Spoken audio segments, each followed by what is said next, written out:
back, radio entrepreneurs, listeners, and fans. I'm producer Jillian King, and I'm excited to introduce you all to the third part of the late winter 2024 FBA Family Business Panel discussion, revealing the secrets to family business success. 2024, Building Your Great Family Business. In this segment, we will be exploring topics to help you build your great family business. If you have not yet seen parts 1 and 2 of this panel discussion, we recommend you head over to radioentrepreneurs.com or any of our many channels to catch the first 2 segments. All of these discussions are intended to be highly relevant to both family businesses and entrepreneurs of all types, so be sure to follow Radio Entrepreneurs on LinkedIn, YouTube, Facebook, Spotify, or any of the many other platforms we stream on to see those first 2 segments. Next, I will introduce our panelists and the moderator for this discussion. We are joined today by returning panelists Stephen Wilchins, founding partner at Wilchins, Cosentino and Novins, and Richard Hirschen, partner at Gray Gray. I'm excited to introduce you to our guest panelists for this portion of the panel, Lloyd Granoff, formerly of Granoff Associates, and a part of the American Tourister luggage family, and Aviva Sapers, CEO of Sapers and Wallack, a third-generation family business. Welcome all. Last but not least, Radio Entrepreneurs host and CEO of Mage LLC, JDavis. Welcome, Jeffrey. I will now hand the conversation over to you. Well, thank you, Jillian. I appreciate it. And in terms of this esteemed group, I may be last and least. So we'll see by the end and let our listeners decide. But welcome, everyone. And welcome, Aviva. Welcome, Lloyd. Lloyd, I'm going to start with a little bit of a different question because your family has had, many iterations of success. And that is, do you think deep down inside your family as entrepreneurs had something that made them special so that they could continue it in various versions? I mean, your grandfather did it. I guess your family did it. Other family members did it, and you've done it. Yeah, well, I don't know if it's genetic, but I certainly learned a lot of things from my grandfather. He came over to this country in the early 1900s with nothing. And started a small luggage business in the basement of his brother's house, and eventually built that into a major luggage company. So he knew a little bit of something about how to build a business. And in total, how many family members had been involved in the various iterations of family businesses? Well, there was, there's my mother's side, and she has 2 sons, and my father was in the business. And on my aunt's, there was one aunt, she had her husband and a couple of her kids in the business at various stages. None of the grandchildren were ever involved in the luggage business. That was actually sold while I was still in college. And we all went, did other things for a while, and then people started filtering into the business. After the luggage business was sold, the capital from that was sort of suspended for several years, and then it was eventually put into a real estate and an investment business, and that was what became Koffler Associates, and turned out to be quite successful. We were involved in real estate, mostly in the downtown Providence area. We owned and managed, I think 6 or 7 office buildings, and we had a whole management business that we set up. And it really was from scratch. When I got into it, I really didn't know anything about real estate. I kind of learned it all on the fly. But it was an interesting business, and I'm glad I did it. So was that real estate business all of the family's money from the luggage sale? So that was still, yes, you had siblings and cousins and aunts and uncles and all that were involved in that? Bob, I mean, initially it was really just myself and my father that were involved. Everyone else was sort of, they were owners, but they weren't active. Yeah. And then over time, more and more of the family started, filtering into the business. And I think initially it was great. I think later on there was definitely some issues. So how did that work when they reached out and said, "Hey, I want to get involved in this. Now it's my money too," or whatever they said? How did you deal with that, of finding a place for them where they could contribute to the growth? Well, They came into the business. We found places for them. I think, initially things were great. The big problem I think that we suffered from was that too many cooks, working in the same kitchen. I think the most important thing in a family business is that you have a very, set organization chart about, who is going to do what, and people are going to stay, I'm going to do leasing, okay, and I'm going to run up that area, and someone else is going to do construction. I'm just giving examples, and when you have people that are crossing over all the time, it can lead to a lot of conflicts. And resolving conflicts in a family business is difficult because you're not doing it just on a business level. There's the personal element involved. I mean, sometimes like my mother would call me up and say, why don't you just do what your brother wants, and, that creates a lot of tension. And in our case, the first time around with the family business, my mother and her sister had a major problem after my grandfather died, and as hard as I tried, with my cousins, we couldn't keep it all together, and we ended up splitting it actually into two companies afterwards, and that's how I came. Granoff Associates came about. My brother and I, my father, went into that, and my cousins went off on their own. We were both doing the same thing, kind of friendly competitors, but it changed everything. And I think the result of it is that I've never been nearly as close to my cousins, and my mother doesn't talk to her sister till this day. So you're a big believer, I would guess, in what we've learned through our experiences, the professionals, and that is, in a family business, it's good to have structure, operating agreements, job descriptions, supervision, reviews, and not to treat it as a pure family situation. Yes, definitely. And then you have to also figure out how you're going to integrate in, your non-family executives, and that's always a tricky thing, because someone coming into the business, they don't, that's not a family member, they don't want to feel like they're, limited because they're not a family member. You have to figure out how you're going to integrate them in, and what types of decisions they can make, and what type, are really up to the family. And that's tricky as well. Did you have trouble attracting non-family members into your business? No, but I would say that the biggest problem bringing in a non-family member, like at one point we brought in a kind of a chief operating officer type at one point, and we wound up with what psychologists would call triangulation. And that is that, you got this one person in the middle, and and everyone's trying to plead their case to him, and in a lot of ways that made things worse. So how did that get resolved? It wasn't me. I did a lot of studying on this. I used to be on the board of trustees at Bryant University. It's a small business school in Rhode Island, and there were a couple of professors up there who were, experts on, managing family businesses. So I went up and consulted them a bunch of times, read some books and everything, and it was just a very difficult situation. And we were able to make things better, but never really cure all the ills.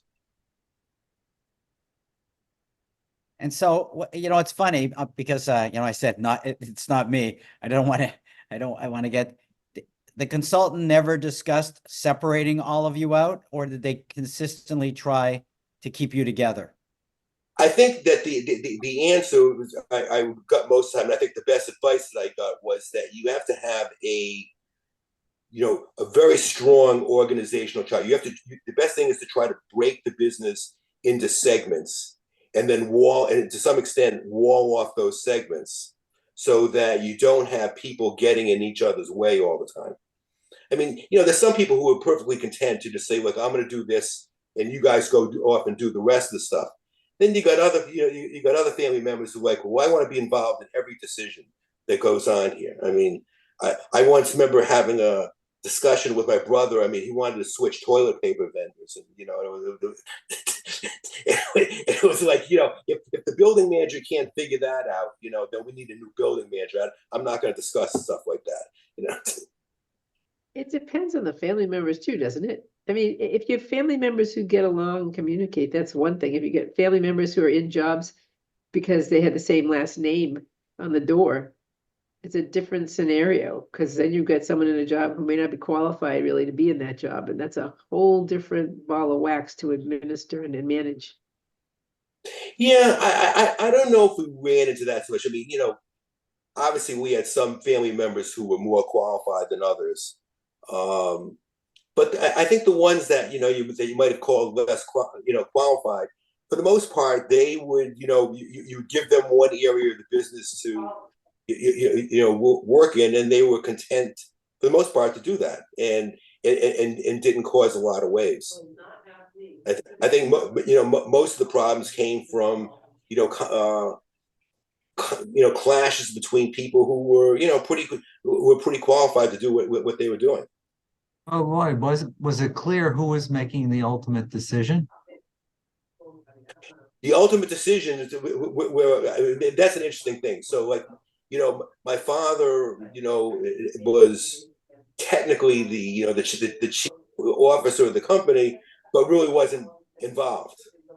And so it was very difficult sometimes, because he would be, like, yeah, well, you guys have to kind of work this out yourselves.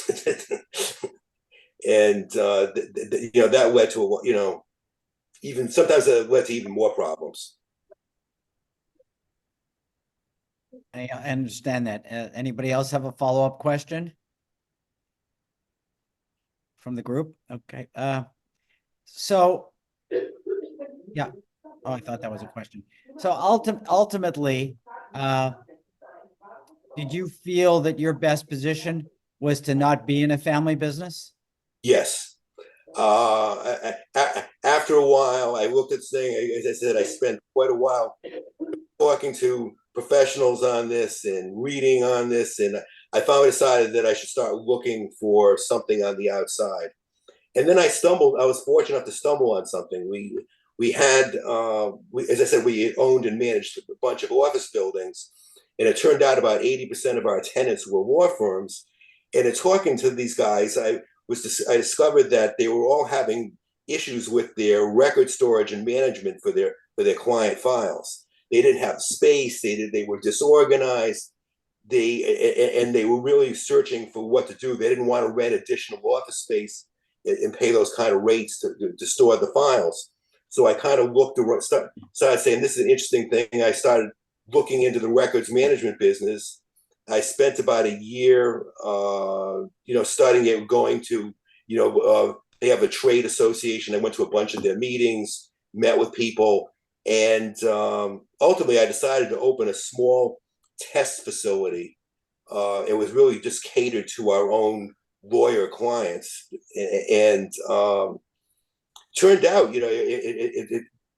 first of all, I really loved the business, and then secondly, it turned out to be much more successful than I had initially thought it would be. And after a year or so, I started, what started off as a hobby.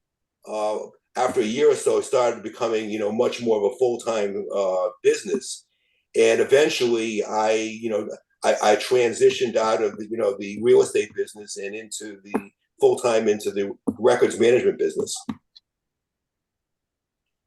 So you really do have an entrepreneurial track record of adapting. I guess so. But It's in the genes. That the whole thing made me feel a lot better. The fact that I had, going out and this is something I had created from scratch, built every step of the way. Yeah, I mean, I guess that's the key to being an entrepreneur. So where are you now, Lloyd? I You, sold, you sold out? the reason I sold out, I love the business. I probably would have stayed in it for forever. Unfortunately, the technological landscape changed. The world is kind of going digital. Lawyers were the last ones in the world to go digital. I mean, first day of law school, they teach you, you have a contract, you need a piece of paper with 2 signatures on it. And that's not true anymore. And what happened to me was in very early 2014, I picked up an article in one of the trade magazines, and I read how the Federal Appeals Court in Boston had just changed their rules of procedure, and now were requiring that all pleadings be entered electronically.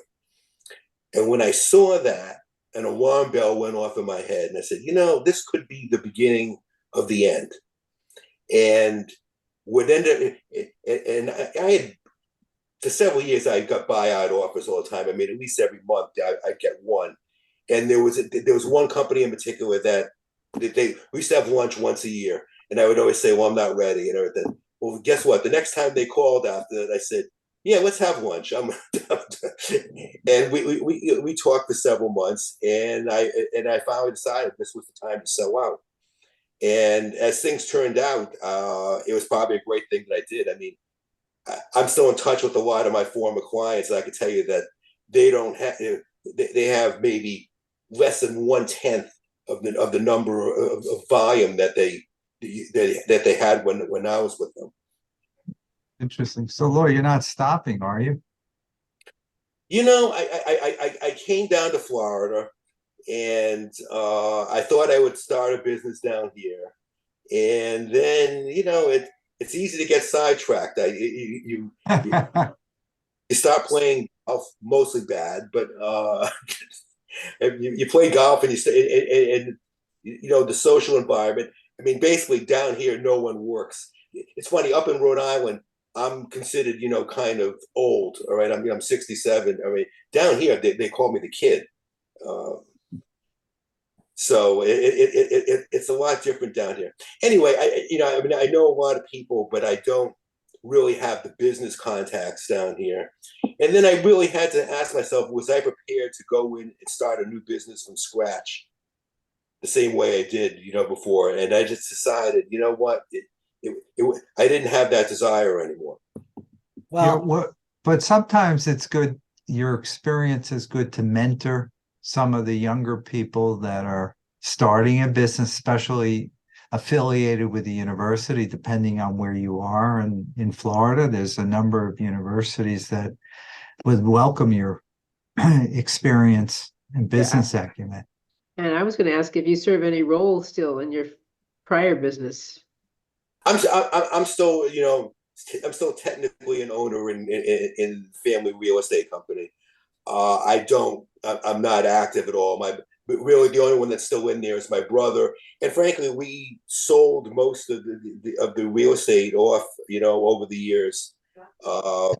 We're down to just, a couple of properties in Providence. Actually, we don't even own office buildings anymore. We have a couple of parking garages that basically run themselves. And that's it. And my brother, I think, is getting ready to pull out too. He wants to go to New Hampshire. So Steve asked, would you want to mentor or teach or do something? I guess I would consider doing it. It's something I've thought about a few times, and I guess I never really acted on it. I mean, I spend my days now. As I said, I play golf a couple of days a week. I do other social things a couple of days, and then my first career was actually in trading. I started as a bond trader in a bank trust department, and I don't do bonds anymore. I do stocks, but I'm still I'm pretty active in trading stocks in index funds and things like that. Well, I'm going to go back and twist their question around. If somebody was considering going into a family business and they needed counsel or mentoring, what would you want to focus in on in terms of giving them advice? The biggest thing I would say is, first of all, before you go, I would never advise anyone to go into a business when they first come out of school. I think that everyone should go out and spend at least 4 or 5 years doing something, probably best even working for a big company, and just to learn how a large organization works and the management structure. I mean, we've all seen, how big companies, there's, one guy at the top, and then there's, and then if it's like a pyramid, there are 3 or 4 people who report to him, and then a bunch of people report to each of those people, and it works, it filters its way down. And that all provides structure. And that is, I think, the biggest thing that's lacking in most family businesses. And I've seen many other families I've seen, where the business is broken up over that one single issue. So that is by far the most important thing. And then you have to decide how you're going to make overall decisions. Is there going to be one person at the top? That's difficult in family businesses. It's easy when you still have the first generation involved, because obviously, whoever started, they're the chief. But when you start getting down to the second and third generation, those kind of things aren't very clear.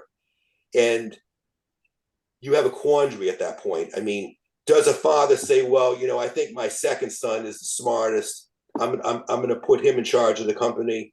Well, if you do that, you're going to have a lot of other people upset. And frankly, there are very few people. I mean, most people love all of their children, and emotion comes into play, and it's very hard for them to say, this person, this son is more talented than the other. So Lloyd, are you suggesting that you should make decisions objectively in a family business? What I'm suggesting, you should make decisions objectively. I'm saying that most of the time decisions aren't made objectively in a family business. Right. So the question is, reflecting back, if you did that again, would you change that? Or if you mentored some young... What I would suggest is, if they were going to be in with, other family members, I would agree, try to work out a management structure where the various operating divisions are fairly well segmented, and that each son or daughter, whatever, each child would have a specified area of the business that was their responsibility. And then you would have things that affected the overall operation of the company.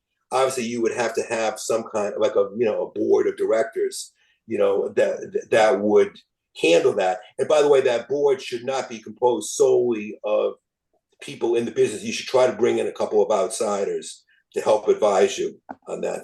I think it would help smooth things over a lot. Would you ever coach some family members to not be in the business? Yes, I mean, of course I would. I mean, but it's difficult. I mean, if someone is a part owner of the business, and they own this, technically they own the same percentage that I do, it's pretty difficult for me to say, hey, I'm gonna, there's really no place in here for you. I mean, in one case, in my situation, I had a cousin who was out in California. I was, we were paying her so she would stay in California. I mean, But what's wrong with that? I mean, if you understand what the value is for each person relative to the business, it may be the best move for everyone that the person stays outside the business. Well, but then you have to also add the flip side of that is that if the people on the outside make exactly the same thing as the people on the inside, then you get tension on that. I mean, it's like, gee, if maybe I should go off to California and I can flip burgers or something, and I'm going to make more money than I make now.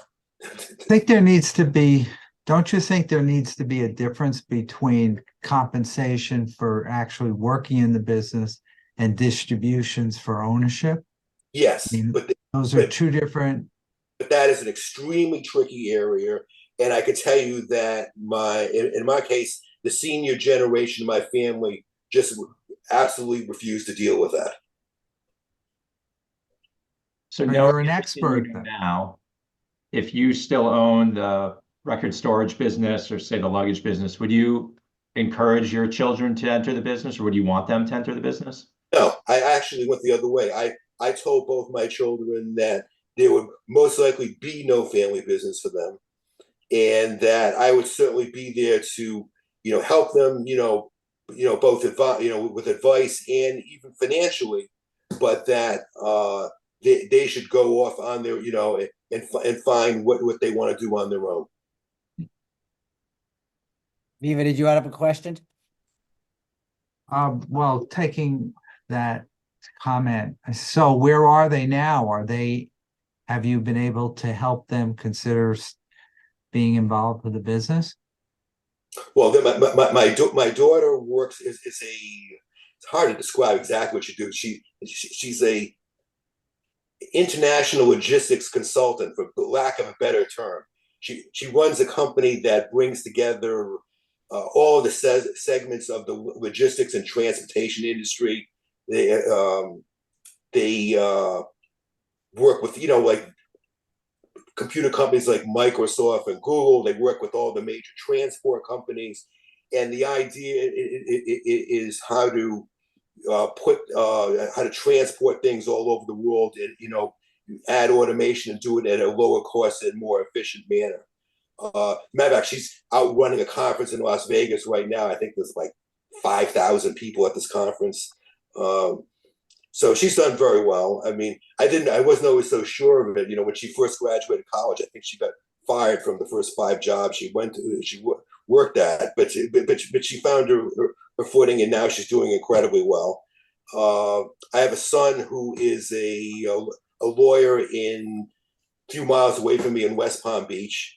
He's still, I don't know if he's totally made it yet, but I think he's going to get there. He does primarily real estate law. He seems very happy with what he's doing.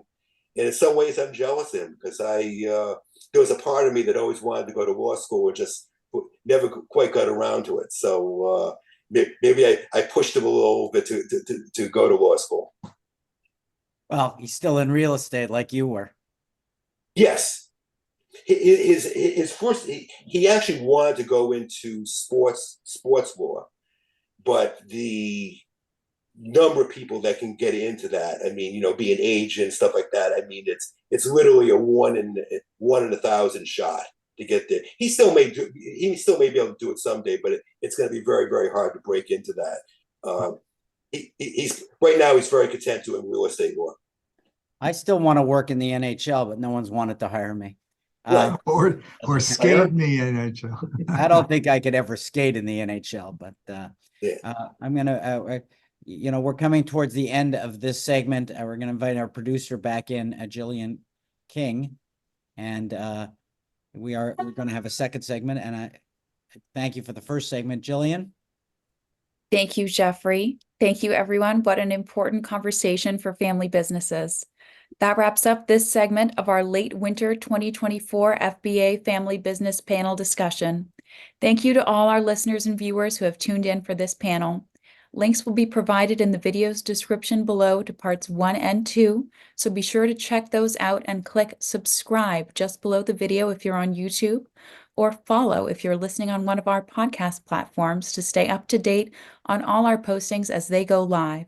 If you're a fan of our videos, please be sure to like, comment, share, subscribe, and press the bell button. It helps immensely.